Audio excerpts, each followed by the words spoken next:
Welcome Lund loyalists to John Lund Unleashed. Those watching on YouTube, on the John Lund Unleashed and Bay Area Sports Collective channels. Viewers on X, Instagram, LinkedIn, and Facebook, and Lundos listening to the podcast on Apple and Spotify. John Lund Unleashed, brought to you by 𝐬𝐝𝐿 Sports Medicine. Got pain? Check out our revolutionary stem cell treatments. And guys, if low T is bringing you down, 𝐬𝐝𝐿 Sports Medicine can put you back in the game. Now all juiced up and ready to go, here's Johnny.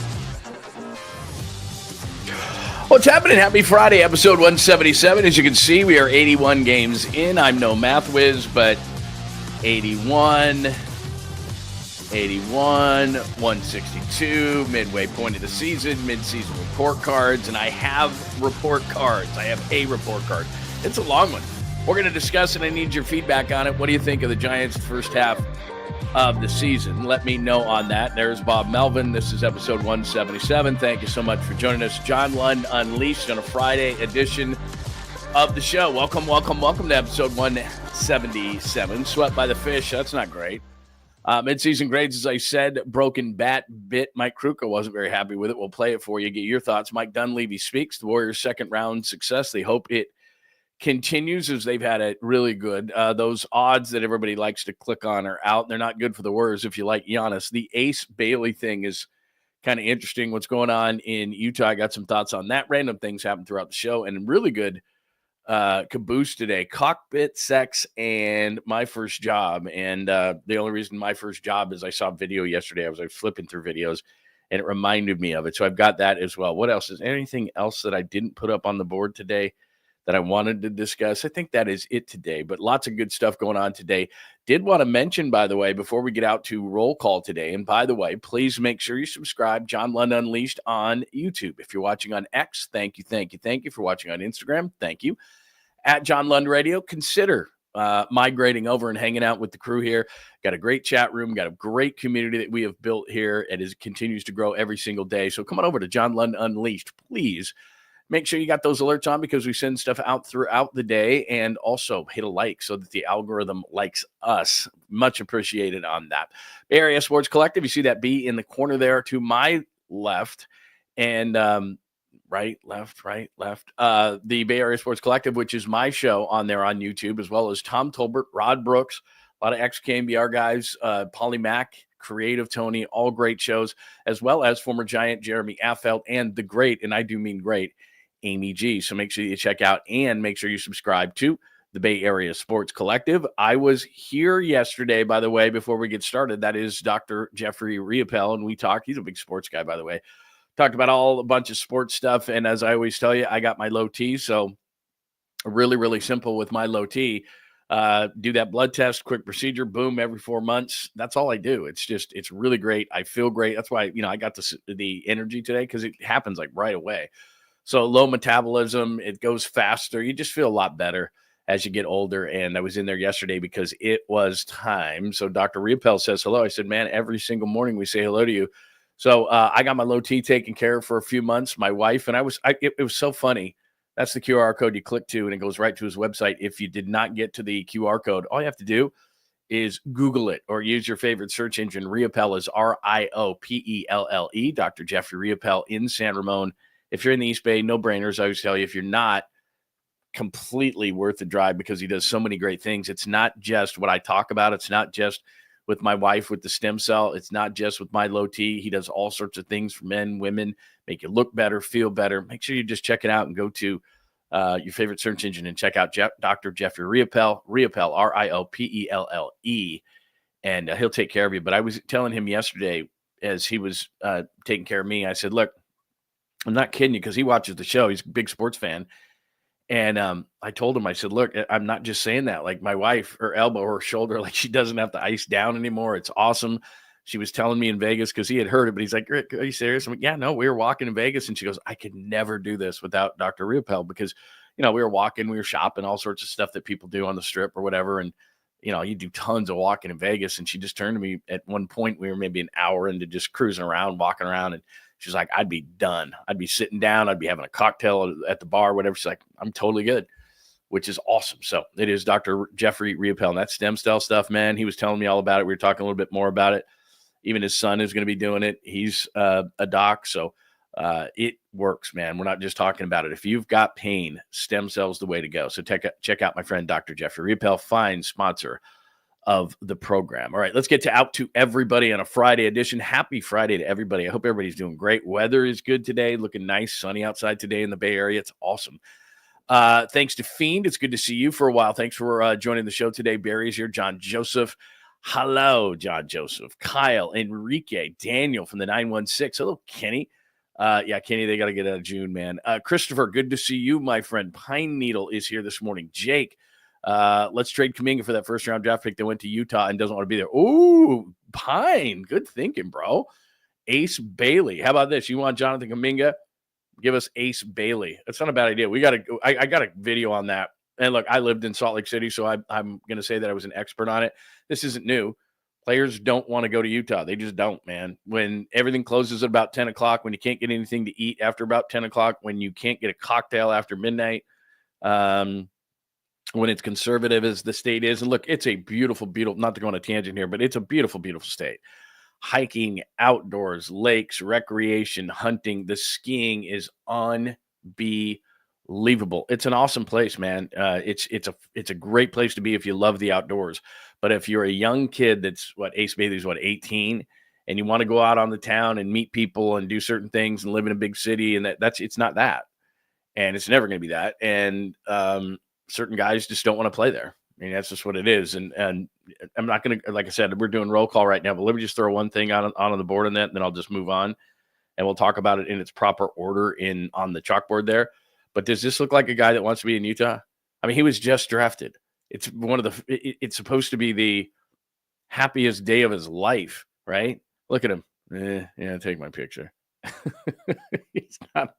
He ain't going there, man. Anyway, we'll talk about it a little bit later, but it's just a fascinating story. Even if you're not a Jazz fan, it's interesting. Hello, Vrock. Good to see you. Vrock from the 408 is here this morning. Scott, it is great to see you. Bottom of the pint day. In fact, I should have brought a cocktail in here today. Why not? It's Friday after all. We can do whatever we want. Nobody wants to pay Kuminga. Utah is nice. Yeah, I'm not saying it's not. I lived there. Like I said, we had a beautiful house at the bottom of a canyon. We loved it there. It was cool. But again, I'm a big skier. I like snowboarding. I was out, outdoors. And, I did all the stuff that you do in Utah. When you move to a certain place, you kind of adjust to what that place is. If you go to New York City, if you go to the Bay Area, if you go to Salt Lake City, if you go to every city has its thing and has its things, I should say. The reason why it's so expensive here where I sit today in the Bay Area is because everything is here. Like certain cities, it's like, well, you got that, but not that. You got this, but not this. In the Bay Area, you pretty much got everything. Yeah, it's expensive as hell to live here. I'm not saying it's not, but you have everything within distance that you want to do, and that's why it's so expensive. But yeah, I'm not ripping it at all. I'm just saying for an 18-year-old kid, he's going, nah. And he told them no. They said, come work out. He said, absolutely not. He wanted to go to Brooklyn or Washington. Anyway, that's one of a million stories today that we got to get into. But I hadn't thought of that. But yeah, hey, Utah, you want Kuminga? You can have Kuminga. Give us that 5th pick in the draft. Kid would like it here. Saying hello from Portland. Very nice, man. By the way, love Portland. I lived up in Portland too. God, I've worked everywhere. There's a place called Huber's, which is awesome. All the one-way streets. Be careful if you're driving in Portland, by the way. Downtown, one way. But there's a place called Huber's, which is this cafe for lunch. And they make these Spanish coffees, and they make them tableside with the fire. It's awesome. Northwest 23rd, by the way, Catalina, if you're up there. Northwest 23rd has a New York slice house that is unbelievable.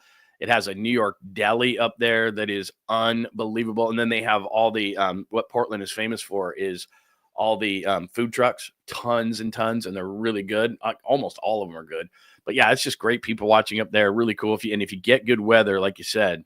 Oh, okay. So if you get great weather, then it's like people go, why don't more people live up here? Then it's like, oh, it rains 9 months a year. But when it's nice, when you go up there on a nice day, it is nice, man. It is nice. All right. Good morning to everybody. Sorry, that roll call took a little bit longer than I thought it was going to take. I go off on these tangents already.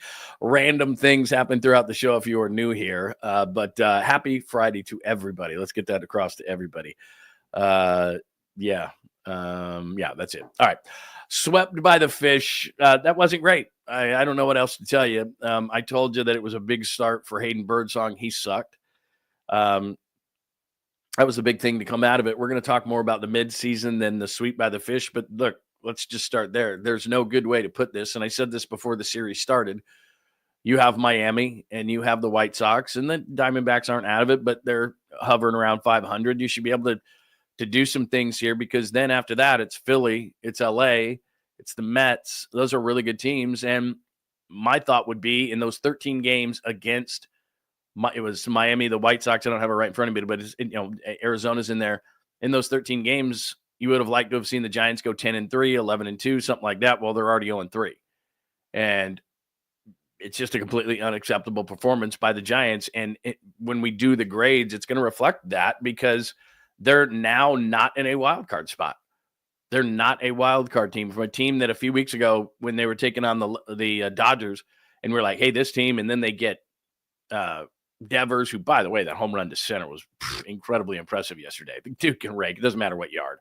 I mean, that's one thing in his press conference where he just said, I don't have to change my swing, man. I'm a hitter. People who didn't see Devers play a lot in Boston, now you see it. You're seeing glimpses of it. He's going to be even better and better and better the more he gets comfortable on the Giants. This dude, it doesn't matter what park, man. It doesn't. He could hit in the Grand Canyon. I mean, the guy is one of the top hitters in the league. He goes oppo to left field. He can hit at the dead center field. If he wants to stay away from right field and Triples Alley, he can do that. I mean, he's just that good. So it's an amazing trade by Buster Posey, and it's going to reflect in Buster's grade. But the rest of these guys got to get it going. And the starting pitching, you got Ray, you got Webb, and you got I don't know. And that's going to reflect as well. But just to start off with everything, just a terrible series. There's just no other way to put it. I mean, you were down in every game. You're going down 3-0, 5-0. Last night or yesterday, they fight back and they tie it. They're down 5-0. They tie it 5-5, and then the bullpen. And you don't normally see that from the bullpen, but the bullpen's leaking a little bit of oil. And it's not that I think that they're overused. We've talked about that all through the first half, right? Are they going to overuse the bullpen? Can they get enough innings from their starters? I'm going to show you when we do grades that the starting pitching is pitching about the average amount of innings, what a lot of teams are pitching in the league, that the bullpen is not overused like it was last year. They had the second highest usage of anybody in baseball last year in their bullpen, and that's why it burned out late in the season. They're not doing that this year. It's just every once in a while you don't see a Tyler Rogers like in this series. Tyler Rogers wasn't very good. I've seen enough Sean Jelly. Can we just stop? Can we stop with it? The guy is clearly distracted about what's going on.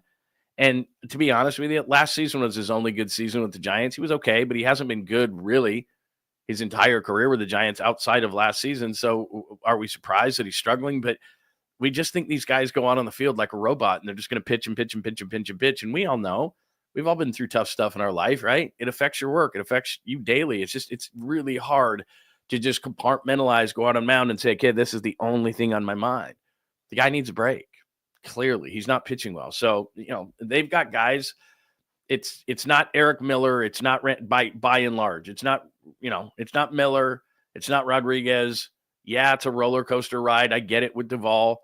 Walker's kind of got to find his thing, but I'm okay with those guys that I just mentioned. It's the guys on the peripheral that I get nervous about. And you can't just use those four guys all the time. Bivens is just okay. I don't love him. I've seen enough Sean Jelly already, and I know the majority of the year he's been in the minors, but I don't need to see any more Sean Jelly. So this comment, the point in saying all this stuff is, you go into a series against Miami and you think the one thing that's on your mind is, can they score enough runs, right? Can they score? Can they score? Can they score? Well, in this, like yesterday, for example, you score 5 runs. The Giants record, I don't have it off the top of my head. I know I have their game notes. In fact, let me just look it up real quick. But it's an ungodly record. It's something like 31-3 or something. So, they scored enough runs in this series, but then the relievers let them down, and you just don't see that. So I'm not going to freak out over that, because I don't think that that's going to become a norm. But the issue is that let's see, hang on one second, game notes, San Francisco Giants. When that happens, it's happening against a team like Miami, and it's like, you got to sweep that series. You just got swept. You walked into that series over the Giants, and you're thinking to yourself, we're going to sweep this series. They swept you. I mean, it's brutal, man. The bullpen right now, this is a major problem. In June, before yesterday's game, 6-6 with a 3.56 ERA, which is 16th. Just to put that in perspective, they've still got the number one ERA in baseball, the bullpen. But as far as, like, for example, in April, they had an ERA of 2.52. In May, they had an ERA of 2.43. And in June, they have an ERA of 3.56. So they're a run up the bullpen, which is the strength of this team. So that you cannot have that. Cannot have that. And then from May, in which they had this is the starters. In May, they had a 2.77 ERA. In June, starters have a 3.94 ERA. So they're a run up, over a run from May to June, and over a run from May to June as far as their bullpen. So pitching, which was carrying this team, you and I sat here and said they got to hit. Pitching's going to be fine. Pitching has not been fine. 4 more runs, they're 30-13. 5 or more runs, they're 24-7. So when the Giants score 4 or more, that's the key number, 30-13. When they score 5 or more, they're 24-7. So that was only their 7th loss all season long when scoring 5 or more. The bullpen just let them down in the series. The bullpen and the starting pitching has not been great in June. And so as we look at midseason grades, the one thing that's got to correct itself yesterday, which is not possible, but tonight against the White Sox or today against the White Sox, pitching's got to get back on track. Because we all know the way that the Giants win, pitching, timely hitting. We know they haven't gotten the timely hitting. But yesterday, you're going into that game thinking they got to just get one. And then Birdsong's not good. And then they get back in the game. They tie it at 5. And you're thinking, okay, things are great. And all of a sudden, Miami explodes for 2 big innings. And you're like, what the hell's going on? And they get swept. So they got to go into Chicago. This has got to be a sweep. I mean, lots of times you go, 2 out of 3, 2 out of 3, 2 out of 3. You got to sweep the White Sox. They suck. They're the worst team in baseball. And you just got beat by a team like Miami, who they have no playoff aspirations whatsoever, but you let them hang around. You let them get off the early starts. That's the thing. If you got off 3-0 on them, or like yesterday, 5-0 on them, then they just give up. They go into a turtle shell. You know, when's the next series? Where are we going next? They don't, whatever. That happens with all bad teams. But when you let them hang around and especially get a lead early, they gain confidence and go, why the hell not? We're already winning. Might as well just win. So that's brutal. That was there's no other way to put it. Yeah, the A's are on that schedule too. So it's over the next, and they got to this has got to be like, you got to sweep these series now, because now it's the White Sox, the Diamondbacks, and the A's. And then you get to the Dodgers, the Phillies, and the Mets. So you look at key parts of his schedule over 162. Like I said yesterday, we don't do what we do in a 17-game schedule with the Niners where we take a pen out and we go win, loss, win, loss, win, loss. In a 162-game schedule or in an 82-game schedule like the Warriors, you start to look at key stretches. You know, like with the Warriors, you look at a stretch where they play maybe like 4 games in 6 days or something, or when they go on long road trips and go, can they go 500 on this road trip? You kind of break down the whole schedule. Well, that's what we're looking at with the Giants right now. You've got to take advantage of these bad teams, man. Brutal teams. And you just got swept at home by the Fish. Can't happen. You're not going to be a playoff team. Not going to happen. And today they're not.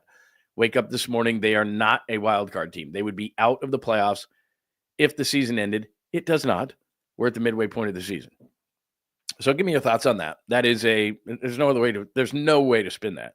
That was a shit series. Brutal series. And the pitching has got to get back on it. Who do the White Sox have? Exactly. They have Luis Robert. They don't have Garrett Crochet anymore. They don't have Andrew Vaughn anymore. That's what I mean. That's a bad team, man.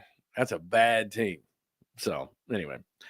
All right. Are you ready for midseason grades? We're 19 minutes into the show. Thanks for joining us. John Lund Unleashed, episode 177. The Giants are 81 games through the year. 81 games through the year, right? So with a 44-37 mark. Now, I said this yesterday. I said, if you would have told me yesterday through 80 games that they were a wild card team, I'd have said, yeah, that's good. But this one game and this sweep by the Fish has me in a negative mindset for the Giants. Just does. Because what's the worst the Giants could be? Out of the playoffs. Where are the Giants? Out of the playoffs. So yesterday, even being in the playoffs, yesterday I could say they were a playoff team, and they had been a playoff team for the majority of this year. They had been in that wild card spot for the majority of the year. So when they're not, which is right now, then it sucks.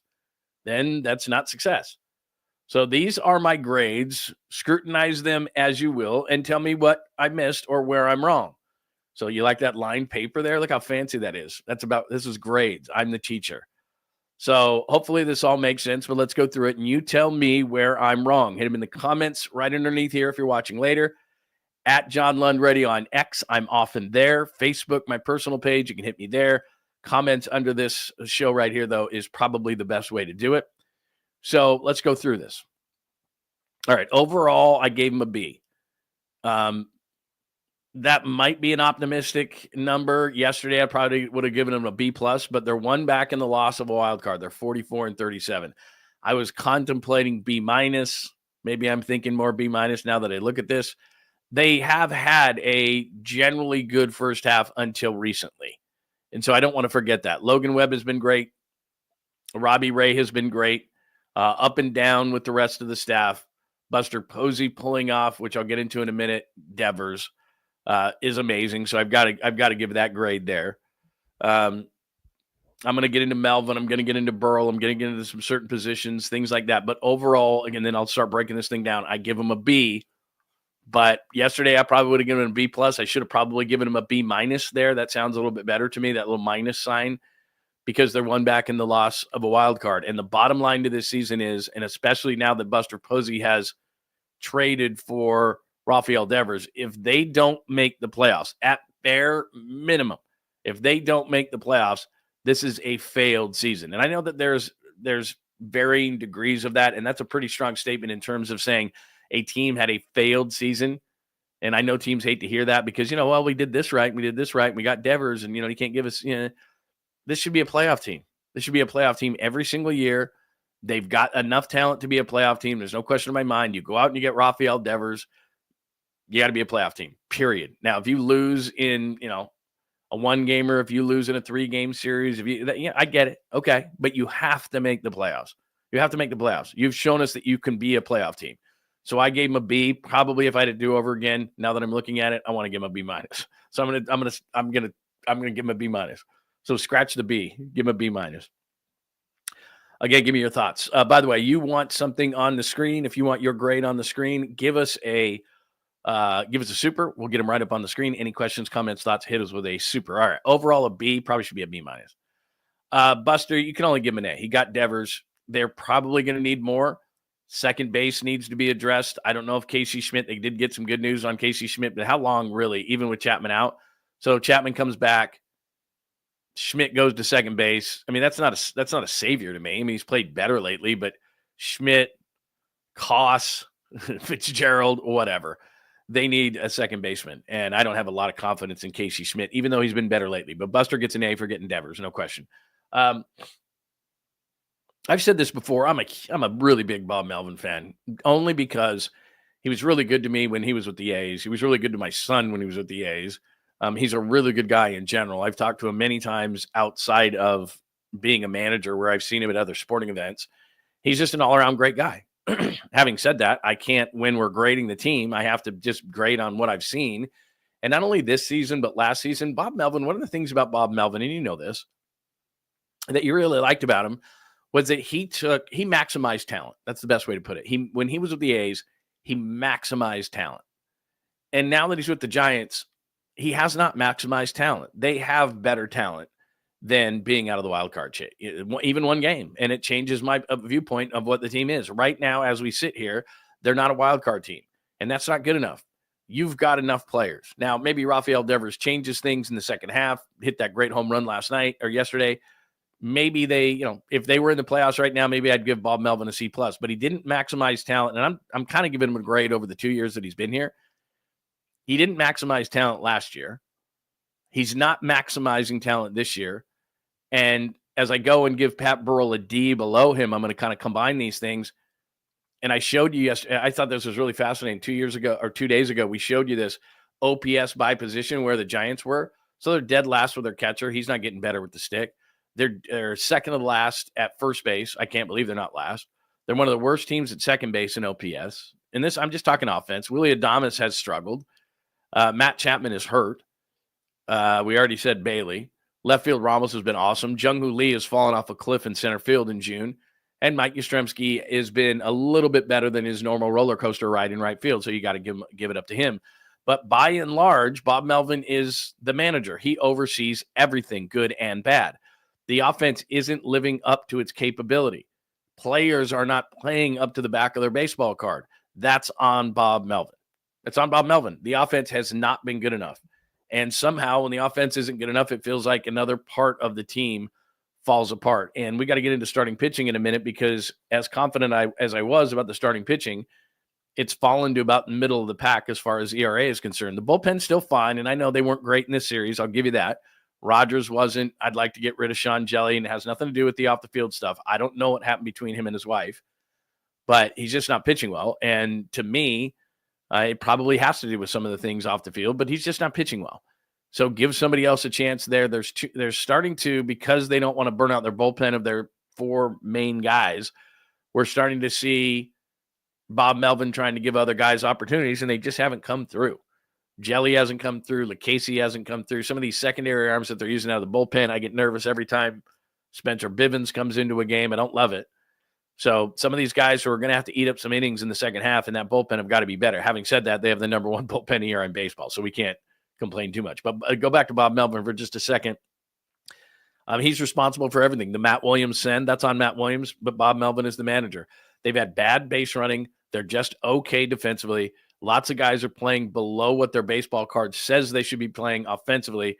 So Bob Melvin, to me, and this is a kind of a cumulative score, cumulative grade over the last couple of years, he's not getting the most out of the Giants like he used to get the most out of the A's. So I think I'm even being kind with the C, to be honest. Pat Burrell, love Pat Burrell. I've said this a million times. I'll just say it quickly one more time. I love Pat Burrell. Been on my show many times. Great guy, funny guy. I get it. It's not his fault. He's not swinging the bat. He's not, he's not the guy with runners in scoring position, not getting the key hit, but he's the hitting coach. And right now, as I just pointed out, a lot of guys hitting below what they should be hitting. And even guys like Jung-Hoo Lee, who got off to a great start, you've got to solve those things. Jung-Hoo Lee gets off to the kind of start he gets off to, and then he falls off the table. Or Tyler Fitzgerald falls off the table. Like these guys, Willie Adames hasn't figured it out. He's having better at bats. The other day he thought he hit one out of the park, and it was a he got oracled. That's just the way it goes, man. You signed here. That's the deal. He needs to be better, and he's not. And Patrick Bailey is just a black hole offensively. Like, you've just got to make him kind of average, close to average. Can you do anything? They just need a new voice in there. And I know a lot of people are going to suggest it's Barry Bonds. Barry clearly doesn't want to do it on a regular basis. He'll go behind the cage. He'll hang out. He'll talk guys, all that kind of stuff. But no, it's not going to be Barry. But they've got to get a new voice. And look, I like Pat Burrell. If he can go back to being the minor league roving hitting instructor or whatever, I don't know if that was successful or not, but it seemed like it. But at the major league level, they just need a new voice. They just need a new voice. There's too many guys not hitting well to not say, okay, we've got to do something with this offense. It's just not good enough. They're middle of the pack as far as scoring runs, and we'll get to that in a second. But too many guys are hitting worse than their baseball card says they should. So D for Burrell. Offense by and large, and then as soon as I get through offense, pitching, defense, I'll go out to the chat line. And again, if you want to get your thoughts out there, just hit me up with a super. Offense in general, I gave that a C-, 4.25 runs per game. Is not horrendous, 16th in baseball, as you can see in parentheses there, but it's the way they're doing it. And I think because we've talked about it a lot, they'll have a stretch where they'll score none, 1, 2, maybe 3. And in fact, let me pop this up again here. So when they score 3 or fewer, they're 14-23. 3 or fewer, 14-23. And you see that what happens with the Giants is they're not a consistent, it says right there, 4.25 runs per game.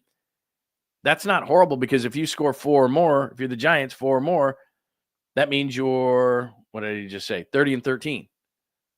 But what happens is they'll score 0, 1, 2, 3 for like a week, and then they'll score like 9 or 10 for a couple of games, and it brings the number up. There's just too many games in which they're incompetent hitting the ball, and especially with runners in scoring position. They're just coming off, I don't know what they were yesterday. I didn't look at the box this morning.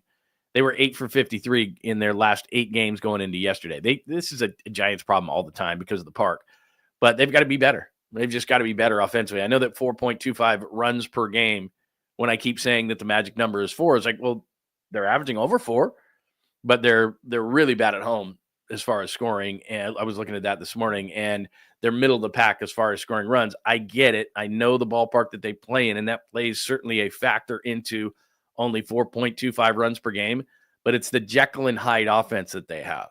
It's 10 runs, 8 runs, 7 runs in a series. Then it's 1 run, 2 run, 3 runs in a series. Like, it's like you just these great roller coaster rides that the Giants bring you on all the time. That's not the way. You need to get some more consistency out of that offense, and that's what I'm talking about. There's just too many guys who are just not getting it done and are either not getting it done, period, or just way too inconsistent. But they're going on the road, so there's no excuse. No excuse. You're away from the ballpark now, so you got to score some runs. So I gave that a C- at 4.25 runs per game, 16th. Pitching B+, a week ago, maybe an A, but 3.42 ERA overall, which is 5th in baseball. Starting pitching is 3.82, which is 12th in baseball. But again, in June, they've just fallen off a cliff, as I talked about. Both as I wouldn't say the bullpen has fallen off a cliff. That's not fair. But in May, the starter ERA was 2.77. It's 3.94 this month. Bullpen ERA in the first 2 months, 2.52, 2.43, 3.56. So they're up a run both with the bullpen and with starting pitching this month. So starting pitching has got to be better. And just from a logical standpoint, and we'll get into a little bit more, we'll break it down a little bit more in the grade section on this wonderful lined paper. But as we said yesterday, Birdsong was a huge start for him yesterday. And garbage again. And so now you're starting to go, if you're Buster Posey and you're sitting up there and we're getting in close to July, all right, I got Devers. I could use the second baseman. I don't have to, let's see what 𝐃𝐨𝐧'𝐭 can do once Chapman comes back. So is 𝐃𝐨𝐧'𝐭 the answer? Probably not. So now I've got to go out and get at least an average second baseman. And oh, by the way, do I need to go get another veteran starter? That's why, remember a few weeks ago, there was an opportunity. I'm trying to think what it was, but there was an opportunity to bring somebody up, Carson 𝐬𝐮𝐬𝐜𝐫𝐢, when he was just pitcher of the week at AAA. And they brought up Tristan Beck instead. I know what Tristan Beck is. He's okay. He's not great. He is probably going to be a reliever for the majority of his career, long reliever, something like that, just on the edge of being in a rotation. Could be a 4 or 5 guy, could be a long reliever, whatever. But I think we're pretty established on what he is. He's not terrible, but they brought him up. But I thought to myself, man, you got a guy in Carson 𝐬𝐻𝐫𝐢 who was just named pitcher of the week. You may need him later on in the season. Remember, this is before the Devers trade, before they lost pitching depth with Harrison and Hicks. So they don't have a lot of pitching depth at the major league level. And I thought to myself, why not bring up, and I said this on the show, why not bring up 𝐬𝐻𝐫𝐢 and just see what he's got? And even if he gets his ass just rocked, then he can go back down to AAA and go, okay, this is what I need to work on. And then you can have confidence in bringing him back up. But now at some point, as you look at the last 3 spots in the rotation, none of them are set. Birdsong is pretty much shit the bed in his opportunity. He was really good as a reliever, and so I was pumping him up. First couple starts, pretty decent. And then, like I said, his last few starts, if you could just say, okay, he pitches 5 innings, and then there's 1 inning that's bad, but you can't take away that inning. He's just lost it for like 1 inning or 2 innings at a time during his starts. And then for a few innings, he can be dominant. But that's not how it works. They all count the same. So he hasn't been good enough. Verlander, we know, he doesn't have a win as a Giant. He just has not been good, period. His numbers tell you over about his last 30 starts, he's a fringe number 5 starter in his last 30 starts. And he's 42. So it's doubtful he comes back and pitches to what his baseball card says because he's 42. So that's an issue. And then Landon Roop, at times, you're like, damn, this dude has got it. Like, he'll drop a curveball on somebody and you're like, whew, guy's like a number 3 starter. And then he'll have an outing where you're like, what the hell was that? So that's their 3, 4, 5 starters on a team that wins with pitching and can't blow its bullpen out just quite yet. So that's an issue. So Buster Posey may be looking at it going, damn, I traded away my depth at the major league level in the Devers trade, which is fine. I'm 100% behind it.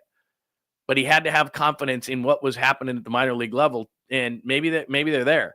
But I would have brought up 𝐬𝐻𝐫𝐢 a couple of weeks ago when they brought up Tristan Beck to just say, let's see what this guy is. Maybe he's something. Because that's what you need right now. There's 3 guys in your rotation that you're not sure about. That's not good. And we're back to that whole thing where we got to put so much pressure on Logan Webb. Oh, finally, we're back to the Logan Webb spot in the rotation. He's got to give us 7. He's got to give our bullpen a break. It's just that's constantly happening to Logan Webb, where it's like his start, and it's like, dude, we need 7. We need 7, please. We need you to give the bullpen a rest today. You're our only consistent guy. And Robbie Ray was the pitcher of the month in May, and he hasn't been near that in June. So you could even say 4 spots as of this very moment where you're going, eh. Now Ray's going to be there, but the other 3, I don't know what you do with them. And so Buster Posey coming up on the trade deadline in a month, it may be you need a second baseman. You need I'm not going to say he needs a 1-2 starter. Those are difficult to get, but it's possible to get 4 or 5 starters where you just say, look, this guy's going to eat 6, every 5th day. He's just got to eat 6 innings for us. Try to keep us in a game. They need that kind of a guy. Because with Birdsong, he's got tons of upside, but I don't know what he's going to give you. Same thing with Verlander. Same thing with Roop. I don't know how long these guys, they could be absolutely great. Well, not in Verlander's case. He hasn't been yet. But there's outings where I think that Birdsong's going to get it, and there's other ones, or Roop's going to get it, and I'm like, eh. So they may need a starter too. Anyway, that's the pitching side of things. Bullpen, like I said, 2.86 ERA. They're number 1, so you got to grade them at the top. Defense, and if you think about the guys playing the positions, now first base, if Wilmer plays it a lot, he's not great defensively. He doesn't have a lot of range. Second base, Fitzgerald's not bad. Schmidt would be above average. Willie Adames is a roller coaster ride defensively at short. He'll make some great plays and then mess up some easy ones. So he's not exactly Brandon Crawford in his prime. Matt Chapman goes without saying, is one of the best defensive third basemen in the league, if not the best. Patrick Bailey, throw the bat out for a second, really good defensively. Ramos is a bit of a roller coaster ride in left, but let's just say at the worst, he's average. Jung-Hoo Lee is above average in center, and Mike Yastrzemski is a gold glove caliber right fielder. So just if you look at the pieces defensively for the Giants, they should be good enough. But if you look at the numbers, whether you agree with them or not, and I'm looking at defense right now in the middle of my lined paper there, it says defense. I gave him a C, and I think I'm looking more at the parts than the production, because outs above average, that's what OAA is. Outs above average, they're 24th. Errors, they've committed 44. That's 23rd in the league. And F percentage is fielding percentage, not anything else, fielding percentage. And that's 985, and that's 21st. So the numbers tell you that they're on the bottom half of defense overall. From a talent standpoint, they just should be better. I know at first they're not great, but they've got a good defensive catcher. They got a good second base, third base, left field, center field, right field. They have a good overall defense from an outfield perspective. So they should be better than what those numbers say. So I'm going to give them a benefit of the doubt, even though the numbers say they're near the bottom. I think they should be better. So I gave them a C. All right, so let's stop before we get to individual grades. Again, we're doing this because it's the midway point of the season, 44 and 37. Overall, I gave him a B. Buster gets an A. Melvin gets a C. Burrow gets a D. Offense, C-. Pitching, B+. Bullpen's first in ERA at 2.86. Defense, I just gave him a C, and I'm being nice. And by the way, overall, it's a B-. They're not in the playoffs as of today. They are 1 game back in the loss column. So what do you think? We'll go through individual positions in just a second, but what do you think about the grades, and what grade would you give the Giants at this point? And you can look at any specific point that I've brought up and let me know what you think. Tommy says this, and thank you for the super. A super gets you right onto the screen and first and automatic. Good morning to you, Tommy. Thank you so much for the super and the donation. If they miss the playoffs, Mummy Melvin needs to go. You might be right. Tommy, you might be right, because if I'm Buster Posey, and the one thing he's shown so far, and I really appreciate this, is there's friends and there's business. And Buster Posey's going, look, man, I have one job to do here, and it's for the organization. And like I said, I really like Bob Melvin. Business-wise, professionally, I've been not impressed whatsoever. If the main reason you hire a Bob Melvin is you looked across the bay for many, many years and you said, Oakland is playing better than their parts. That's what you should do as a manager. The sum of your parts, you should even be better than the sum of your parts. And right now, the Giants aren't. Now, maybe I'm overvaluing or being a homer, and I don't think I am, because that's not how I am. I don't have orange and black or black and orange glasses. I don't look at it that way. In fact, I'm very skeptical of players, especially when I see them every day, because I see the flaws. But I look at this team and I say to myself, this is a playoff team, especially in the National League. There are some really good teams at the top, like the Dodgers, no doubt, and the Phillies and the Mets. Padres have talent, but there's no way that this Giants team, given just overall talent in the National League, should not be one of the top 6 teams in the National League. Remember, 3 divisions, 3 wild cards. There are 6 chances. You got to be just one of the top 6 teams. 3 wild card opportunities baseball's giving you. 3, which I think is too many, but whatever. I like less because then we know who the haves and the have-nots are very early. Teams can trade, all those kind of things. Lots of teams think they're in it.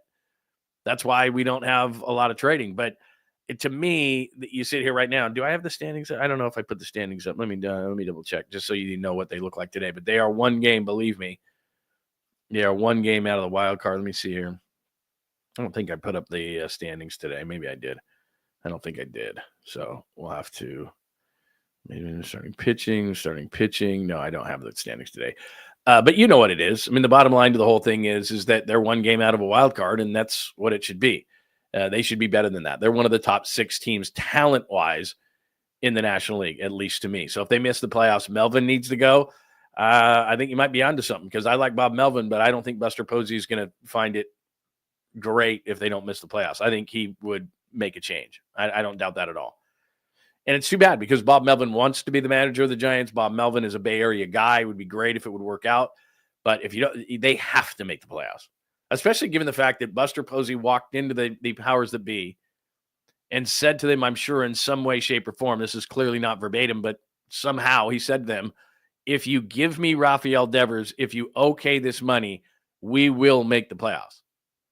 And the powers that be with the money said, okay, we'll trust you on this, Buster. I think I said this the day the trade was made. There's no downside to this trade. But what Buster Posey said to them was, we will make the playoffs. And then they'll say, okay, I'm going to trust you. If they don't make the playoffs, not only is that bad for the organization, it's going to be really difficult, much more difficult for Buster Posey to convince them to spend more money because they spent money. And like I said, this is a contract that's a great deal for the Giants. After this year, there's $226 million left on the contract. Vlad Guerrero, similar aged player and similar talent player. I know he's a right-hander. I know they've got different kind of styles, but they're roughly the same age. He's got a $500 million contract. So Devers is as good of a hitter as him, is a year older, and is going to make about half over the span of the contract. So this is a great deal for the Giants. There's no the short-term downside, which is they lose the depth at the major league level in the rotation of Harrison and Hicks, which, by the way, there's depth there. I just don't know that it's quality depth. So if they were here, would Harrison get a shot at one of the spots in the rotation? He might. If he was here, would Hicks get another opportunity for a spot in the rotation? Maybe at some point, or a spot start here and there. But I'm not suggesting at all that they don't, that they reverse the Devers trade. I love the Devers trade. But the one thing it did was put pressure on Buster Posey to get in the playoffs. And I don't know. Here's the other question you got to ask yourself. They added a lot of money in Devers, regardless of if it's a deal or not. Are the powers that be going, that's it, Buster? Like, we gave you the big guy, and you couldn't doubt it. You couldn't get on him if that was it. Like, we'll give you this money. But clearly at the deadline, they need a second baseman. Now, it doesn't have to be the greatest second baseman in the world, but just average second base play. And they might need a back end of the rotation starter, given that, like I said, they should have brought up 𝐬𝐮𝐬𝐻 a couple of weeks ago when they brought up Tristan Beck, given him a spot start, and said, what is this guy? Just so that they know for their own edification to say, okay, we know what he is. Now, maybe they think they do at the minor league level, but he's never been up here. He's never pitched at the major league level. How's he going to react? I don't want to know that in September. I want to know that now. I don't want to know that in a key game where I have an injury to somebody and I need a spot starter, and here he comes up and he's never pitched in a major league game. And the longer the season goes, the more the pressure builds. I want to know now. So anyway. Let's see. Pop some of these up here. This collective malaise stuff that has gripped the team the past couple of seasons might be due to Melvin's style. It's hard to argue that, Nathan. It really is. I like Bob Melvin. And look, the thing that is really interesting about him, to be honest, is, and that's what we always try to be, he has been more of a red ass than I ever remember him being with the A's. And maybe the reason why is because not that there's not pressure with the A's, there is, but it's almost like you are out of the spotlight to a certain extent. And when you're the manager of the Giants, there's more pressure there. And I know he wants to win, but he was much more laid back and I'm not going to say fun because that's not the right word. It's just he was a little bit more laid back as the manager of the A's. And as the manager of the Giants, he is not. He's not. He's not that way. He's a great guy, don't get me wrong, but I think he feels a little bit of the pressure. I'll just put it like that. All right, what else do we got as far as my grade so far? And again, we're through. We did overall, Buster, Melvin, Burrow, offense, pitching, defense. We're gonna go by position in just a second here, and I want to get your thoughts on all of this. So, all right, let me continue on here. If you've got more thoughts, just hit me up in the chat room. Make sure, by the way, that you are subscribed, John Lund Unleashed, on YouTube, as well as the Bay Area Sports Collective. By the way, you could be watching on Facebook, LinkedIn, X today, Instagram at John Lund Radio. So thank you for that. And if you want to get your thoughts on the show, hit me with a super. Come on over to YouTube and do that. All right, here we go. Position-wise, first base and second base, is there any debate? This was probably the easiest thing I did grade-wise at the midway point of the season. F. Spicoli, F. Like first base, ugh. Devers isn't playing there. There was a report or a rumor that said that he could, on the road trip, play a little first base. So we'll see. But there's just no question about it. Lamont Wade Jr. played a lot of first base in the first half of the year. Now they have Wilmer there, but you don't want Wilmer there. You want him to DH. So first base is an F. Second base, with the way that Tyler Fitzgerald has played the majority of at that position, the majority for the Giants, that's an F. And a major question mark going into the trade deadline if they could get somebody just average. Shortstop with Adames there, major disappointment. In fact, I contemplated F, but he's hitting a little bit better lately. I mean, what is he at, like 215 above the Mendoza line? And I know batting average isn't what it was, but he's had so many opportunities. It seems like every time there's a key, they need a key hit, there he is at bat in his purple shoes. And I'm going, please start hitting in these situations, and he doesn't. So Willy Adames there, I don't think there's any question about it. And I wouldn't go back on the signing, and I think he's going to come around. I think the ballpark plays a psychological factor with some of these guys, but I don't think there's any other way. I mean, I contemplated F for Adames, not based on overall performance necessarily. If you look at some of the other shortstops in the league, there are certainly ones who have been better, or have been worse. But based on expectations, based on contract, I don't know how you could give him anything above a D, and really contemplating an F, because major disappointment. Guy who started out as clearly the number 2 hitter in the lineup at the beginning of the year, which that's your best hitter. And they've dropped him at times to 5 to 6 to try to give him those kind of things. I've even seen online people like, hey, let's give an ovation or something like that. Let's make him feel better. It's like, that's not really our job. It's like, if you give us something to cheer about, we'll cheer. It's nothing against Willy Adames personally, but remember, on home opening day, he had the game-winning hit, and you're thinking, okay, this is going to be great. And the other thing, too, is I've seen breakdowns. MLB Network did one on him. It was Harold Reynolds, and he did this whole thing on Willy Adames about how much he struggled in the park, and what hits would have been home runs, when he was in Milwaukee and all these kind of things. And I'm like, go look at his splits. He's worse on the road.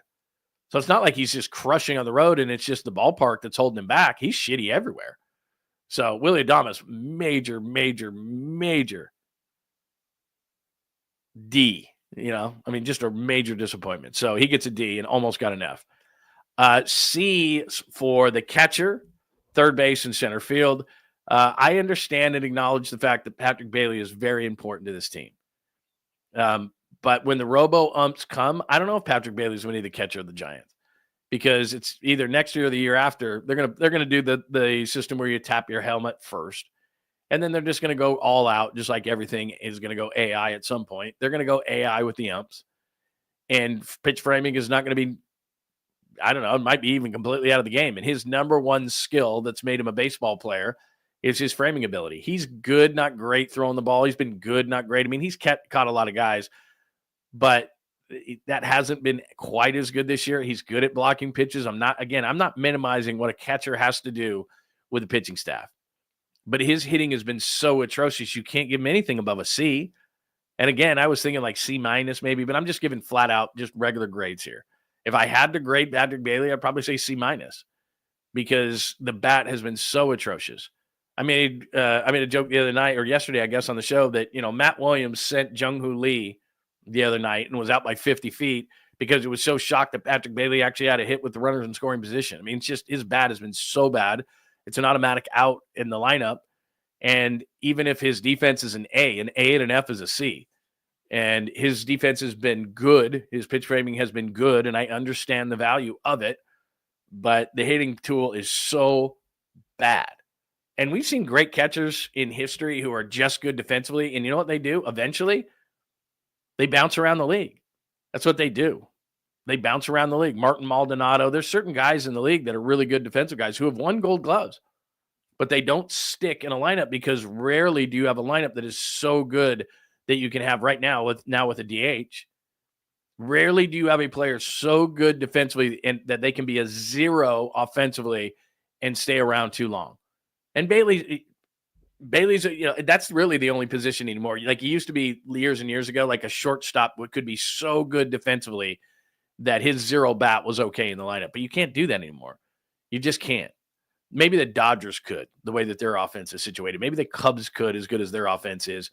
But most teams, I'd say 90%, 80%, maybe 90% of teams just couldn't do it. They couldn't have a zero in the lineup, and that's what Patrick Bailey's been for the most part in the first half. C for third base, Matt Chapman. It's not that I'm down on Matt Chapman. It's just, number one, he's hurt now. And I understand, again, his defense is great, and he'll get into grooves where offensively he's really hitting well. But that's what I expect out of Matt Chapman, and now that he's hurt, Matt Chapman, if you based it on a normal Matt Chapman season, and last year he was really, really good. What, he hit 27 last year, something like that? He's just okay this year, and he's hurt. So Matt Chapman gets a C. Jung-Hoo Lee, if he would have based it on like the first 6 weeks of the season, he'd have gotten an A. He's obviously a big upgrade. They had major defensive problems in center field last year. He has abolished those. But as far as lately, like I said, what he's hitting, 143 in June, something like that. He's been atrocious this month. Terrible. And hitters hit, coaches coach, but that's one of the things where I'm talking about Pat Burrell. Willie Adames is not hitting. Jung-Hoo Lee is not hitting. Like, some of these guys are just, they're not hitting. Patrick Bailey is not hitting. What's going on? They need something. So Jung-Hoo Lee is in a funk right now. I like the chance. I like the player. I like everything about him. But they signed him to what, a $112 million contract? He hasn't even been close to that. Dude's hitting around 250. He's got an OPS in the sixes. Again, but he's really good defensively. How many times do I have to hear that in the Giants lineup? He's got to be better. Right field, you got to give it up to Mike Yastrzemski. He's always Gold Glove caliber, especially in a difficult right field. And his peaks and valleys, there's no doubt about it. His peaks have been much more than his valleys in the first half of the season. So you got to give Mike Yastrzemski a B. Even if I was giving pluses and minuses, I'd probably give Mike Yastrzemski a B+. He's been that good. DH has mostly been Wilmer Flores. Wilmer Flores, I don't know what else you could ask of a guy who had 4 home runs, 23 RBIs last year, and for some of the season has been one of the top run producers, RBI guys, big hit guys. And I don't have that number in front of me in terms of just, his runners in scoring position, but it always seems like when he's up in a key situation, he gets a hit. So the DH, and again, I'd probably give him a plus if we were doing plus and minuses for Wilmer, probably a B+ for Wilmer in the DH spot. Elliot Ramos has been the best Giant. I mean, I think maybe not as far as pitching. The best Giant has probably been Logan Webb or Randy Rodriguez or somebody like that. But in terms of an offensive standpoint of all the position players, Elliot Ramos has been awesome almost from day one. And in the offseason, I kept saying, is he going to be the first half guy? Is he going to be the second half guy? And by the way, all-star voting is out. Let me pop this in just for a second in the middle of this, and then I'll bring the grades back. But they're not going to have any finalists there. First base, I have no issue with. Second base, they've been horrible. Shortstop, Adames isn't going to be better than any of those guys. Third base, you could make a debate for Chapman, but he's not healthy. Carson Kelly, Will Smith. Smith is just hitting the hell out of the ball, and Carson Kelly for the Cubs has been really, really good. Tailed off a little bit. Since Acuna came back from his injury, he's been ridiculous. Pete Core Armstrong has led the Cubs. Teoscar, Juan Soto is coming back. Tucker's been an amazing trade for the Cubs, even though he's on a one-year deal. So you don't really have any debate there in terms of Elliot Ramos topping one of those guys in all-star voting. You just hope that he's taken, because the thing is, Logan Webb's going to the all-star game. Randy Rodriguez will have a tough time, even though his ERA is so good. They usually just take a bunch of closers.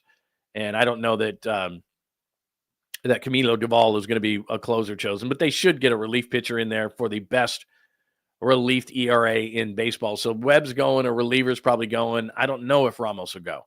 He should go, But if you look at those guys up there, a lot of those guys, unless you think Acuna hasn't played enough games, I mean, those guys are all having really good years. So even if Ramos, who made it last year, doesn't make it this year, you think to yourself, damn, But he's been, as far as position players, let me pop the thing back up. As far as position players, he's been the best player on the Giants. Heliot Ramos, awesome over the last, first half of last year. The first half of this year has been absolutely great, really good.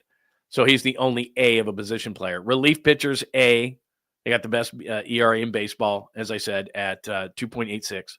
So their reliever has been the best in baseball. This series was not their finest moment, but I expect them to bounce back. I do not need to see Jelly. I do not need to see Lucchesi. I'd like to see less Bivens. But for the most part, this has been a really good bullpen. I get it. Duvall's a roller coaster ride, and he's blown some. I understand. But still, when you have the number 1 ERA in baseball, you should have an A. And then starting pitching, I gave a B-. You can tell me where I am on that. They've got 2 solid ones, and then there's some question marks, and they may even have to add one. But here's something really interesting. Let me throw this up at you. I did this. Actually, you know what? It's on my web, so let me share something with you. Let me share my screen because I thought this was fascinating. I looked at this morning. There's the cockpit sex story. I'll do that a little bit later. These are some numbers from starting pitching. So let me shut that. Let me just show you a couple of things interesting. Quality start percentage is something that's important to me. So how are you guys doing? So you look at the Giants right there at, what's their number, 46%. So after the Phillies, who have had a crazy, that quality start percentage of 56 is high. But you look at from Tampa, Kansas City, Houston, and the Giants, they're all 48 to 46. That's about the same thing. Braves, same thing, 45%. So that's really good. That's a really good number. So almost half their starts are quality starts. That's a big number to do. And then pitches per game started is kind of a big number too, because that tells you how much you're helping your bullpen. 92 is there you go. So again, the Phillies have the most. That's telling you what their pitching staff has done. And then you look at the Giants right there. And again, 92, 89. I mean, it's about the same thing. But they're getting about 89 pitches out of their starting pitchers. So that's not bad. By the way, anybody who say, oh, well, they got to go. The max that they've pushed any starter to is 108 this year. So I like those numbers. They eat some innings. They get some pitches. They're high on quality starts. So the starting pitching, which is still got to be better to this point, they've got to figure out 3, 4, and 5 in the rotation. Let me just add that one more time. They've got to figure out 3, 4, 5 in the rotation. But by the most part, you got to say pretty good. Lately, it's iffy. But Logan Webb has been great. Robbie Ray's been pretty good. You got to figure out 3, 4, and 5. Birdsong to me is absolutely huge. Birdsong is huge in this thing. Roop is huge. I don't expect much out of Verlander. I just don't. I think he can be a 5th starter, but his last 30 starts have been not even good for a 5th starter. Like I said, he's something like 5-11 with an ERA like 5.20, something like that over his last 30 starts. So he just hasn't been good. And so I don't expect him to bounce back. So there you go. Those are my grades for the Giants. I know that was long, but real quick, give me your thoughts on them. Hit me with a super if you want to get your stuff 100% up on the screen. But what would you change? Overall, like I said, I'm going to put a minus by that B. Buster gets an A. Melvin gets a C.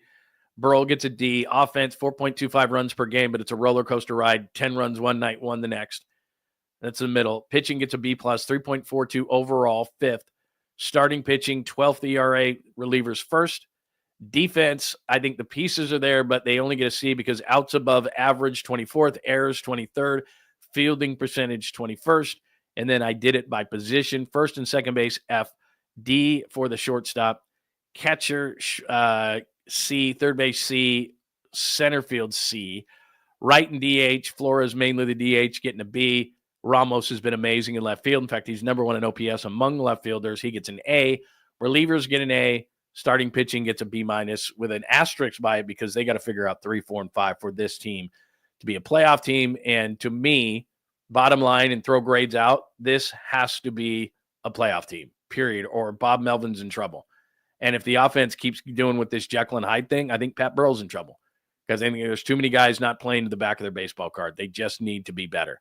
And guys who have either regressed or just haven't been good this year. Too many guys are regressing. Jung-Hoo Lee is regressing. Patrick Bailey has not progressed. Willie Adames is starting to show some improvement. Might be too late. Like it's I'm not saying they cut him or trade him or anything. I'm just saying let's go. He's got to get going, man. So, what's the deal with Demo Lenore? Tommy, I know you wouldn't send me anything that wasn't true. Let me just double check this. So, what happened with Demo Lenore, real quick? Hopefully, it's not domestic, is it? Please don't be domestic, because then it's like, I just saw it. What happened here? Hang on. Because we have so much to do, but this is breaking news. Reportedly arrested by the Los Angeles Police Department, booked for resisting a peace officer. Why do you guys do this, man?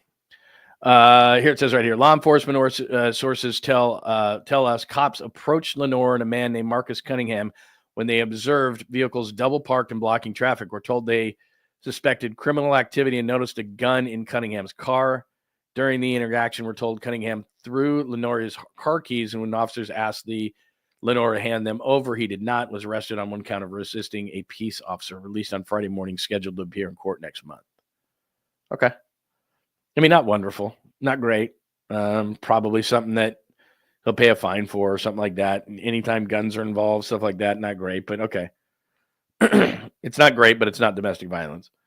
Arrested at 5:30 p.m., booked for resisting a peace officer a few hours later. Blah, blah, blah, blah, blah. Okay, that's the story. TMZ has it. I'll try to get it for you in just a sec here. 1 minute. Let me get it off TMZ and see if there's anything else that we need to know. That's not great. I mean, this is the thing. This is what pisses off teams the most, to be completely honest with you.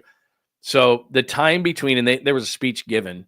If you didn't know this, there was a speech given. There always is by the 49ers, by every team.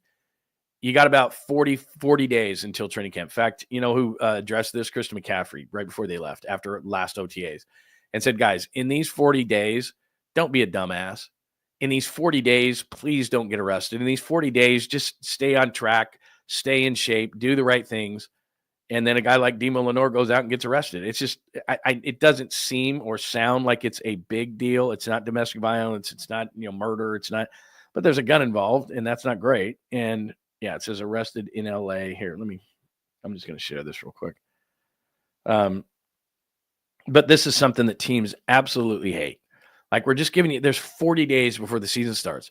Just stay on track and don't be a dumbass. Please, just stay on track and don't be a dumbass. That's all we're asking you. And guys can't do it, And I like Demo Lenore as a person. He's always been cool. We've had him on the show a lot of times. He's a great guy. But it's like, dude, you're one of the leaders of the team. You can't be a dumbass and do this. And I don't care. I don't know what the story is. I don't.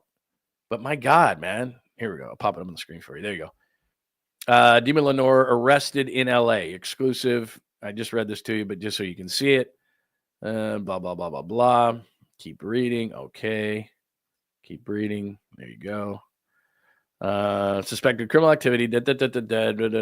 As when officers asked, he was released on Friday morning, scheduled to appear in court next month. Okay, it's just a distraction, and we can downplay this all we want, and it's probably not a big deal.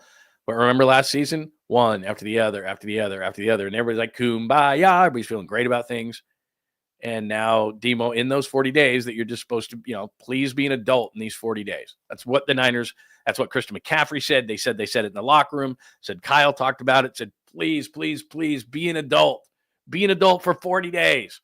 And then one of your best players and leaders gets arrested for maybe nothing, but it's still stupid. And the organization's going, come on, man. The organization's just going, will you stop? Don't do this. Anyway, dumb. So see, it doesn't sound overly that big of a deal, but you just never know. I mean, there's a gun involved. Just putting yourself in dumb situations. I mean, it is. It's stupid. And they're trying to not do that. So, and there's that 40 days. So anyway, there it is. There is the story. Thank you, Tommy Huxley, for letting me know about that. And thank you for the super. So we interrupt your Giants grades to give you Demo Lenore has been arrested. So there you go. Demo Lenore has been arrested. All right. Any more thoughts on grades, or we can move on? We got some stuff on the Warriors. I got a bunch of stuff I got to get to today. So let me keep doing this real quick. We got stuck on grades for a while, but there are the final grades. Make fun of them if you will. Hit me if you're watching a little bit later on the comment section. Hit me up on X. What did you think of the grades? By the way, like I said, because they're out of the playoffs, I made that be a B- on the overall. So overall, Buster, Melvin, Burrow, offense, pitching, defense, all the positions after that. F's, D, C, B, A, relief pitching, starting pitching. There you go. Those are my grades at the midway point of the season. The Giants, not a playoff team, one back in the loss column at 44 and 37. There you go. All right. That's the interruption. And again, Dima Lenore has been arrested. Not great. All right. What else do we have today? We are on the chalkboard. That took a long time. The broken bat bit, I'm going to save that for tomorrow because we went so long in the grades. The broken bat bit is, let's save that for tomorrow for the Saturday show. Let's get to the NBA and Dunleavy speaks. So let me give you a little background on this. So I am 100% convinced, and I've talked to enough people to know that Jonathan Kuminga is not going to be back with the Warriors. People can debate it and go back and forth on it, and many people do, and they're trying to get clicks, and I understand that. But believe me when I tell you, unless something changes, the people I've talked to think that Kuminga is leaving, and I said this during the playoffs. Jonathan Kuminga has got to want to stay with the Warriors. We're beyond the point of the Warriors controlling this situation. It will be controlled by Jonathan Kuminga. Players in the NBA, as I tell you all the time, have the most control of any players in any professional sport. So Jonathan Kuminga's got to sign the deal and want to stay here. Why would he want to stay here? He hasn't gotten the opportunity. He just told Anthony Slater on a piece that we talked about 2 days ago, I want my team. I want to see what I can do. I want to challenge myself. I want to be a main piece. Jimmy Butler's here. Steph Curry's here. Draymond Green's here. Et cetera, et cetera, et cetera. You're not going to be a main piece. You're not going to be a centerpiece. They're not going to build it around you. They're not. And he knows that. And so he told Anthony Slater, nah, man, my time's now. I'm done waiting. My time is now. Now, you can debate that part of it all you want, but it's going to come down to Jonathan Kuminga wanting to stay a Warrior, and he doesn't want to stay a Warrior. So while the only team with significant cap space is Brooklyn, which people will tell you that, and so that's a reason why he couldn't move, that's irrelevant. Players move to teams all the time without cap space. Did Durant go to Houston? They didn't have any cap space, et cetera, et cetera, et cetera. It doesn't matter. It's Kuminga saying he wants to go to a certain team, and then the Warriors saying, well, what's the best deal we can get from said team? Now, I can't remember. Was it Pine who said earlier? I'd call Utah right now. I'd call Utah and say, and well, I'll give you the Ace Bailey latest in just a second. Ace Bailey doesn't want to go to the Jazz. I mean, does this look like a guy that is really happy to be in Utah? That was right after he got drafted. He's like, ugh. He doesn't want to go to Utah. He was supposed to show up over the weekend. He didn't. They sent notice to teams. Brian Windhorst, I'll give you that in just a second. They sent notice to teams in the top 5, certain teams. He didn't want to go there. I got to think that Utah was one of those teams. So he's, the happiest day of your life. Oh, really? Like if you had a wedding picture and that was either the bride or the groom and you were either the bride or the groom and you were the opposite person and that was their smile in the pictures, you might want to start filing divorce papers right now. Like clearly he doesn't want to be there. And the other first round pick for Utah, kid out of Florida, he showed up. This kid didn't. They're having their first practices for summer league and all that kind of stuff in media on Monday in Salt Lake City. Bet the kid doesn't show up. So we'll see. That thing's going to get ugly. So somebody suggested that they call Utah and move Kuminga to Utah for this kid. That's an interesting one. Obviously there'd have to be other finances because he'd have to sign a long-term deal in Utah. He'd have to want to do that. But they don't have a star player on that team. I mean, unless you think Lauri Markkanen's a star, and I don't. So, I mean, it could be his team if that's what he's looking for. I don't know if he wants to go to Salt Lake City, but that could be his team, and you could put some money in there to make things match, probably. So that's an interesting one. But knowing Danny Ainge a little bit, and his son Austin Ainge is the president of basketball operations, they'll probably just say, look, we don't think you'll turn down. I think the number at number 5, if I'm remembering right, is $40 million.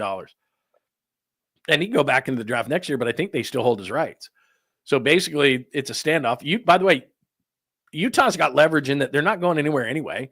Like Utah's not winning anything this year. They're not going to the playoffs this year.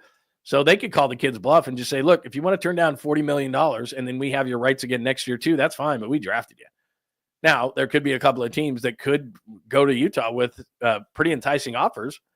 So it's an interesting one. Anyway, we'll do base bail in a minute, but somebody brought that up, so I wanted to bring it up. But this is Mike Dunleavy finally acknowledging that Jonathan Kuminga has got to want to be with the Warriors for something to work out.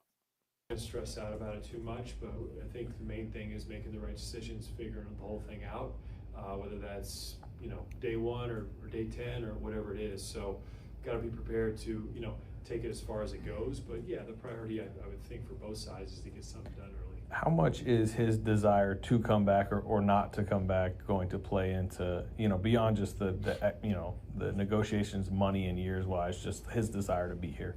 Well, yeah, it's important. I mean, I think from his end, ultimately, he's the one as a free agent that has to sign the contract. Okay, let's stop it there for a second. I'll let him finish.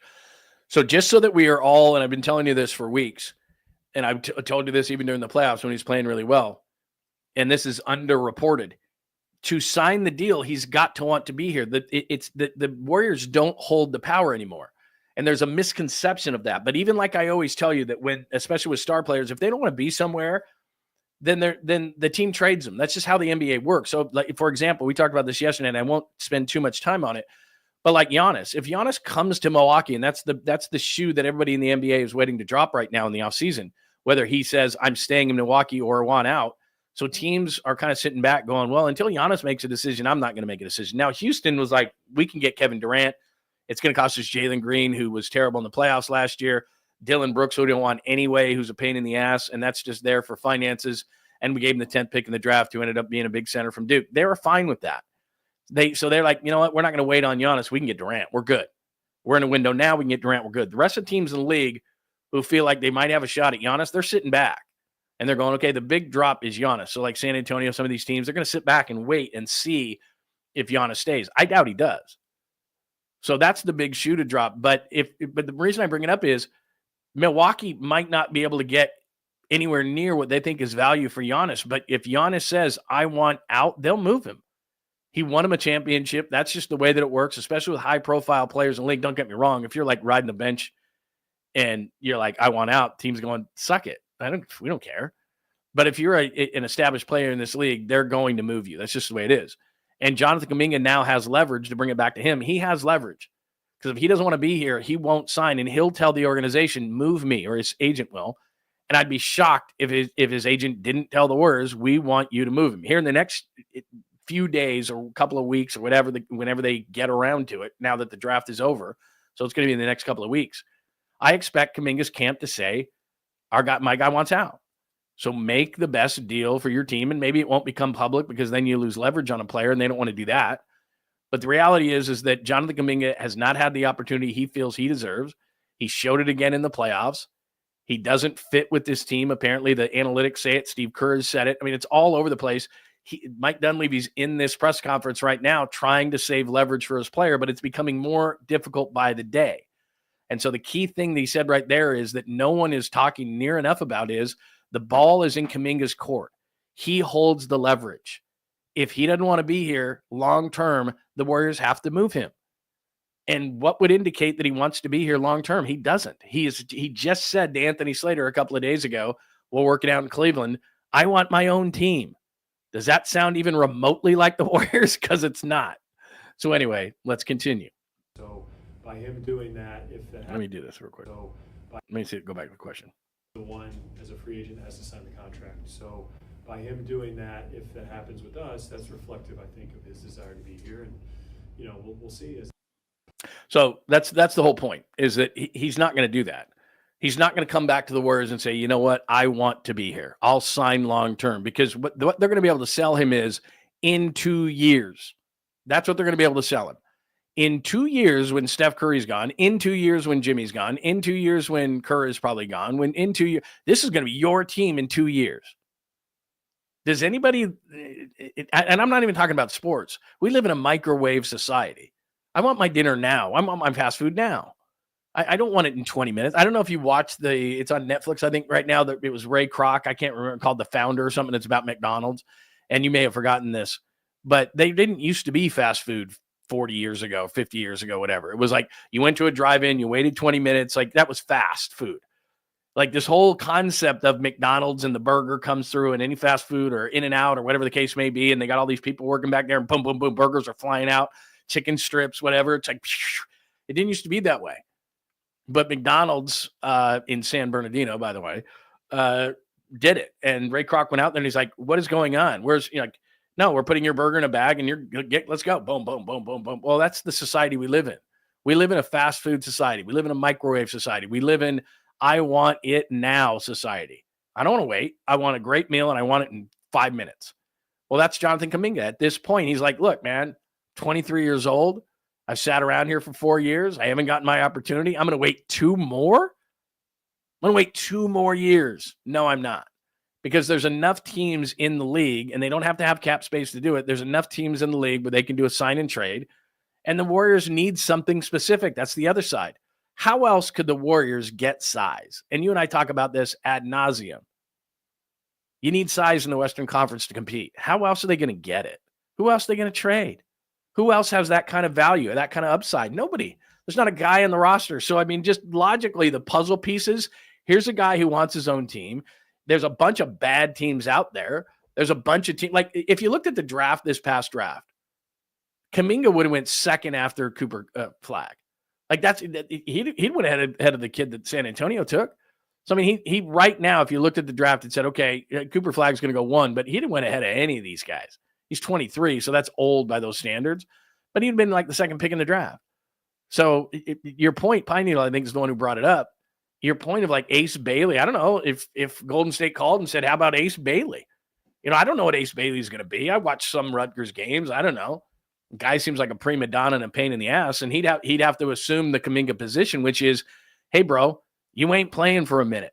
You're like Ace Bailey, you're 18 years old. You think you're going to crack the rotation of the Warriors this year? Because Steve Kerr ain't going to trust you. And plus, you've been a prima donna to this point anyway. So, nah, you're going to need a minute. So, I don't know, but that's an interesting one. So, there's what's going on with the Warriors. This is what's going on. And again, I know Ace Bailey doesn't play at Golden State, but Pine made a great point, which is, why don't you call him? Now, I think that just knowing Danny Ainge, and you do too, he's a bulldog, man, and he's just going to dig his heels in. So, this could take a minute. But all the rest of the first-round picks flew to their cities, held up the jerseys and all that stuff. Utah's got a thing going on Monday where it's the first practice for their summer league team. Their other first-round pick, a guard out of Florida, showed up. He's there. He didn't. So here's the latest on Ace Bailey, who his agent sent out things to teams in the top 5 that said, don't draft our guy. And I got to believe that Utah was one of the places that he sent those. And like I said, does this look like a happy man right after the draft? Not really. So here's the latest on what's going on with this kid. We didn't have Utah on that list. Now, Jonathan Givony reported earlier that at least one of the teams in the top 5 was told, and maybe more than one, but we know at least one was told, if you draft my client, he is not going to report. Okay, he did not go to Utah today. Walter Clayton, their other first-round draft pick, did go to Utah today. Now, the Jazz have said that's not an issue. They allow their new players to go home.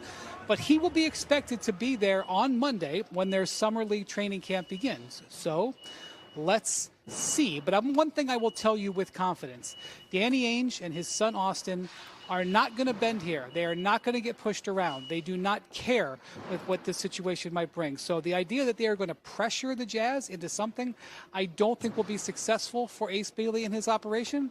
But let's see how the next 72 hours plays out.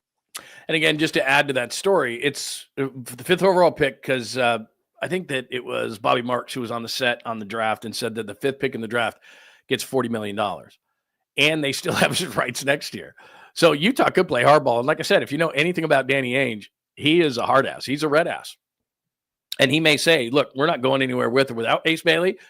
We're just going to keep the kid. And we'll let him sit out the entire year. We'll just tell him, look, you're going to come here. And that's just the way it's going to be. Now, the kid hasn't really earned any of this in terms of like, I'm going to be a superstar or anything like that. He's not, Elway back in the day, first pick by Baltimore and didn't want to go there. And we've seen it. Eli Manning forced his way out of San Diego, which I would have went to San Diego instead of New York, but whatever, had a good career. So guys have done this before. We've seen this in other sports. We've seen this in the NBA. Don't draft my guy. Kobe Bryant flat out was like, look, don't draft my guy. Did not want to be drafted. All those teams who passed on Kobe Bryant, they just warned him. Even Steph Curry, he didn't want to come here. And the Warriors were like, don't care. We're taking Steph Curry. And that was Don Nelson. Think about that. Don Nelson's like, you ain't pushing me around. I'm taking Steph Curry. And the next pick is where they wanted him to go. They wanted him to go to New York. So there was kind of a bit of a thing there where Steph didn't want to come to Golden State, but did. And things kind of worked out okay. So look, I don't know Ace Bailey. I just know that if you look at that picture, that kid ain't happy. And it's a great point by Pine. Why not call him and just go, hey, you want Kuminga? But I'm just fascinated by the story itself because I know Danny Ainge a little bit, and Danny Ainge is a red ass, and he's not going to establish that the Jazz, even though it's a small market, are going to get pushed around. And so that's a fascinating one. But I think that's a great point. If the Warriors called and said, hey, we'll give you Kuminga and we'll work out a trade here, it can't be Kuminga straight up for Ace Bailey. There's just not enough. They're not going to match as far as, Kuminga getting an extension. But, there might be something there. That's kind of interesting. Give me your thoughts. I agree with you, Mark. He's not Kobe Bryant. Kobe Bryant came straight out of high school. Everybody knew what kind of talent he is. And that was a different era and a different age. It still was kind of like, are we going to take high school guys? And it was still kind of a little bit weird. Yeah, Dylan Harper is the name of that kid. And I saw yesterday. Hi, Chris. I saw yesterday where what Ron Harper made. And remember, Harper was on those Bulls teams. And he was a really high pick. I think it was by the Clippers. Then he went to Cleveland. Then he went to Chicago. And they said he made $35 million in his career. And Dylan Harper's contract with San Antonio was worth like 56 before he even steps on the court. So that's kind of interesting. I don't love John Collins, but I think Utah's open for business on a lot of different ways. Kyle says, I think you're talking about Kuminga may not want the pressure of being in the front of the Warriors after the Hall of Famer's gone, between that and how he's used. That's a great point. That's a great point. Because think about that. You're going to be the face of the franchise after Steph Curry leaves. That's a lot of pressure. That's a great point. Look, he's not going to be here. He's not going to be here. So, and you're starting to see cracks in the armor on the side of the Warriors, as you can see in that clip from Mike Dunleavy. But what he's trying to do is he's trying to save the leverage, and it's becoming more and more difficult to do. I mean, again, go back and read the piece in The Athletic. I mean, it's clear as day. He's not coming back here. He wants his own team, and that's the bottom line. That's a good point, though, about the pressure and trying to follow Steph. I mean, it's just like, oof. Let's see here. Is that it? I think so. The great stuff, man. All right, Utah. Yeah, Kuminga, you're talking about. Yeah, Mark, you're talking about Kuminga getting plenty of minutes. Anyway, all right, good stuff. All right, a couple of things. What else? Random things happen throughout the show. I've done a ton of random today. Let's do a caboose pistol because we're about almost an hour and a half into the show, and I don't want to lose you. Hour and a half is about as much as you want to go because they tell you that people are like, yeah, we've heard enough of you today. Let me do the sweet, clean, family-friendly caboose pistol because we got a couple of good stories today. Let me shut that. Open this. Background music. I brought it to the top so we can find it easy. John Lund Unleashed presents the caboose pistol. Wedged in the crack of her buttocks. Somehow, someway, Lundo thinks this is the best way to leave a final impression on you for the day. The old caboose pistol, everybody has one. Did you say caboose? I know some women who could hide a machine gun in there. Yeah. Leave me out of this, you weirdo. Here's John. All right, there you go. As I tell you, if we didn't have airplane stories, I don't even know if we could do the caboose pistol between Florida and airplane stories. That's probably 75% of what we talk about in the caboose. It says, yes, crew members do have sex in the cockpit. Flight attendants confess, quote, the plane is on autopilot. That doesn't make me feel great. So then let me do this. The story itself I have right here. I've passed it about 50 times today. Like, no, that's the sex cockpit story. There it is right there. Come on, man. So here's what a flight attendant says. They're doing the deed at 30,000 feet while frequent flyers are sitting back and enjoying the ride. Freaky wingmen are too. This according to an in-flight insider who claims captains and crew members secretly have sex in the sky. Doesn't seem fair. They get mad at you for trying to do the, it says, hang on a minute.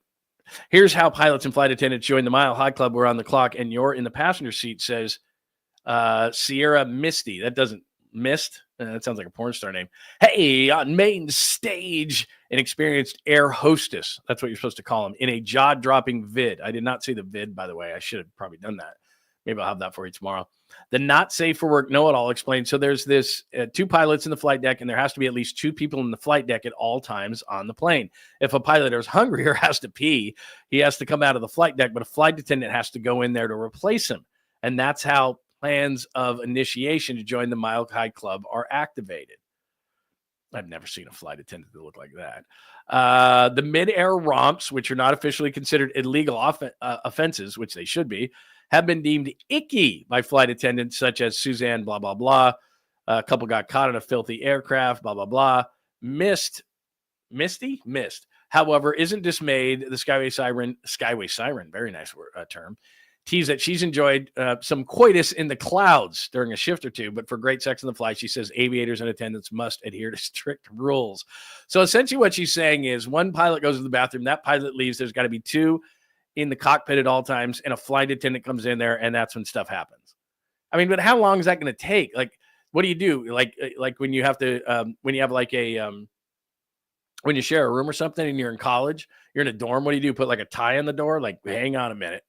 What? So anytime we see like a guy, like a pilot standing outside of the door for any period of time, that we know what's going on in there. So she says the following: make sure you work with a crew that you can trust. 2, you pick a flight that has a route that's normally a smooth ride. Once you have those 2 things, the third is super easy. Have one pilot come out of the cockpit, flight attendant go in, and all the while, unsuspecting jet setters are cluelessly waiting for coffee services. Passengers have no idea what's going on the flight deck. Plane is on autopilot. Surprisingly, her and hot, heavy revelations didn't surprise travelers, blah, blah, blah. I mean, I got a lot of questions. The first one that comes to mind is, so like, how long would that take? So, okay, the guy's got to go to the bathroom. He's going out of there. They know what's going on. Which, first of all, then I got to go sit in that seat. I'm not saying she's lying, but it's like, okay, you're going to have sex in here. You're going to put it on autopilot for a second. The sex has got to be incredibly fast. I mean, it's got to be like rabbit sex. It's got to be like, I don't know, less than 5 minutes, which is fine. I was like, look, I'm not a big cuddler. So, I mean, 5 minutes, okay, but it's got to be fast.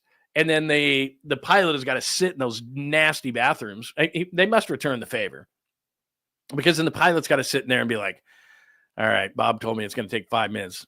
So then he's got to sit in there for like the 5 minutes, and then he stands there for a minute, and then he kind of does a little knock on the door, and then she lets him back in. It's got to be fast. Got to be fast.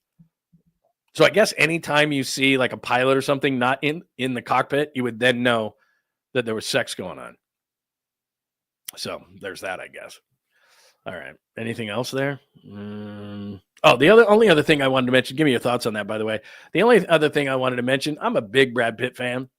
I'm not sports movies by and large. I mean, there's some good ones, but I'd say if you did percentages on movies, maybe they're 50-50. I'm not really looking forward to this one.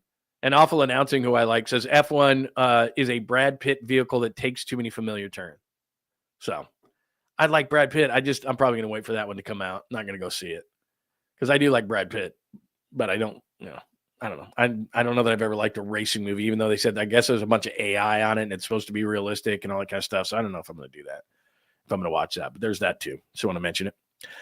Pine says cockpits have a small spare seat behind the captain on most air. That's true. What happened to wasn't that a Canadian Airway, right? That was like they were Canadian, right? Isn't that right?